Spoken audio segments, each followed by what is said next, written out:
देखिए, आज कांग्रेस पार्टी और हिंडनबर्ग दोनों मिलकर क्या चाहती है कि भारतीय पूंजी बाजार समूचा नष्ट हो जाए। पर भारतीय पूंजी बाजार और भारतीय निवेशक और भारतीय कंपनियां एक स्ट्रांग फंडामेंटल्स पर खड़े हैं। आज भी मार्केट में मात्र 0.07% की कमी हुई, इतना हाउल्ला करने के बाद। राहुल गांधी और कांग्रेस पार्टी का आज एक ही उद्देश्य रहा है कि मोदी विरोध के लिए वो वहां तक पहुंच चुके हैं कि वो आज भारतीय अर्थव्यवस्था जो निरंतर बढ़ रही है उसका विरोध करने पर आतुर है।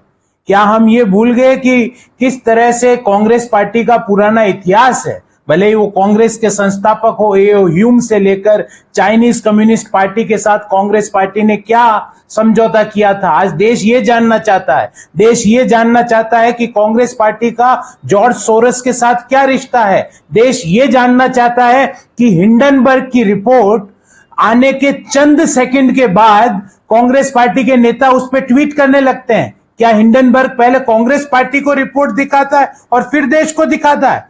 क्यों हिंडनबर्ग घबराया हुआ है सेबी के शोकॉज नोटिस में, जिसमें कहा गया है कि हिंडनबर्ग ने अडानी समूह की कंपनियों के शेयर से 122 करोड़ रुपए का लाभ कमाया है शॉर्ट सेलिंग से।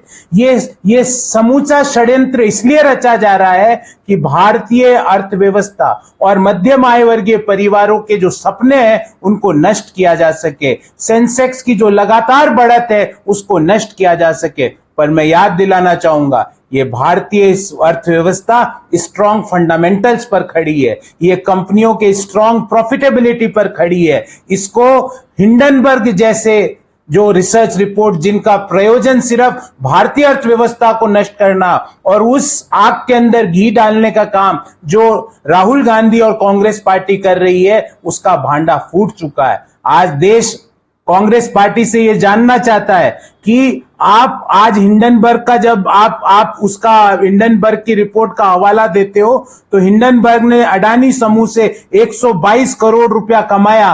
क्या आपने कभी उनसे यह पूछा कि वो 122 करोड़ रुपया कहां गया? आपने शॉर्ट सेलिंग क्यों की?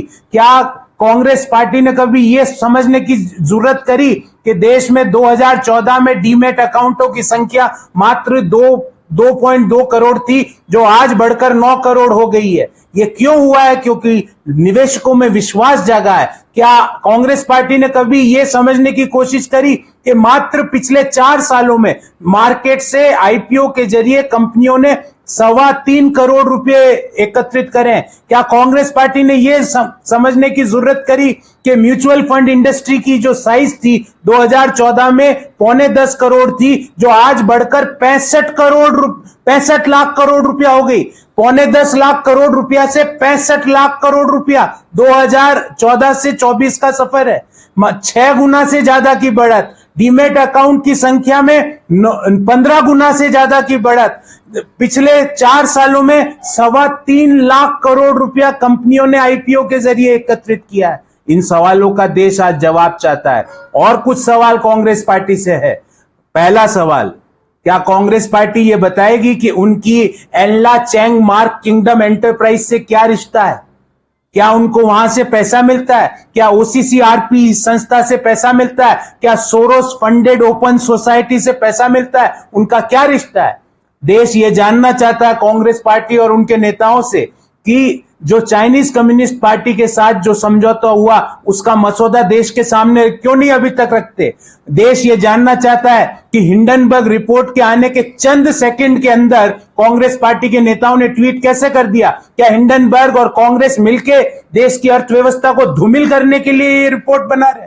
देश ये जानना चाहता है। और बहुत महत्वपूर्ण सवाल मैं आपसे आपके जरिए पूछना चाहता हूं कि प्रधानमंत्री मोदी जी का विरोध करते करते आज कांग्रेस पार्टी भारतीय अर्थव्यवस्था में वृद्धि का विरोध करने पर क्यों उतारू है? और कुछ सवाल मेरे पर्सनल सवाल है कांग्रेस पार्टी के नेताओं से। और मेरा पहला सवाल यह है कि राहुल गांधी जी ने जो चुनावी घोषणा पत्र में जो एफिडेविट दिया था 2004 में, उनकी संपत्ति कुल थी 55 लाख रुपए। आज वो 55 लाख से बढ़कर 20.5 करोड़ रुपया हो गई। मतलब 4 से 24 के बीच में 3,583% बढ़त। ये कैसे हुई?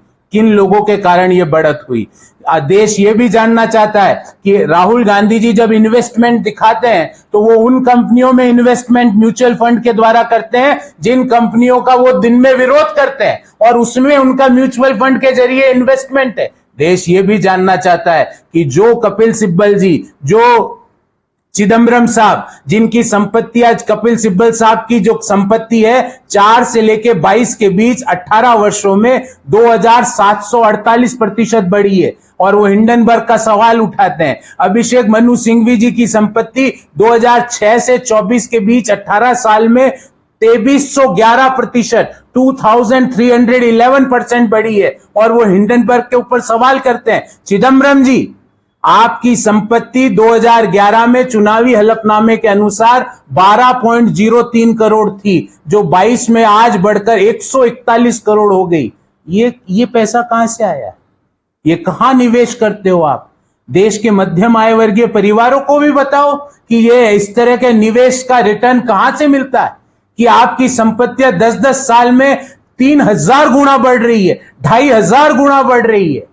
देश आज ये सवालों का उत्तर चाहता, और हिंडनबर्ग जैसे बायस्ड रिसर्च संस्था जो बायस्ड तरीके से अपनी रिसर्च रिपोर्ट करते हैं, और सेबी ने उनको शोकॉज नोटिस दिया था जून महीने में, उसमें साफ कहा कि आपने जो 122 करोड़ रुपए का लाभ कमाया शॉर्ट सेलिंग के द्वारा, उसका लेखा जोखा है, इसके बारे में आपको क्या कहना है? उसने उनका जवाब नहीं दिया, उन्होंने एक और रिसर्च रिपोर्ट दे दी। ये रिसर्च रिपोर्टें नहीं है, ये भारतीय अर्थव्यवस्था को धूमिल करने की हिंडनबर्ग की साजिश है, जिसमें कांग्रेस पार्टी घी डाल रही है। पर देश के लोग, देश की अर्थव्यवस्था, देश का स्टॉक मार्केट इतना स्ट्रॉन्ग फंडामेंटल पर खड़ा है कि इन तरह की रिपोर्टों को आज भी खारिज किया।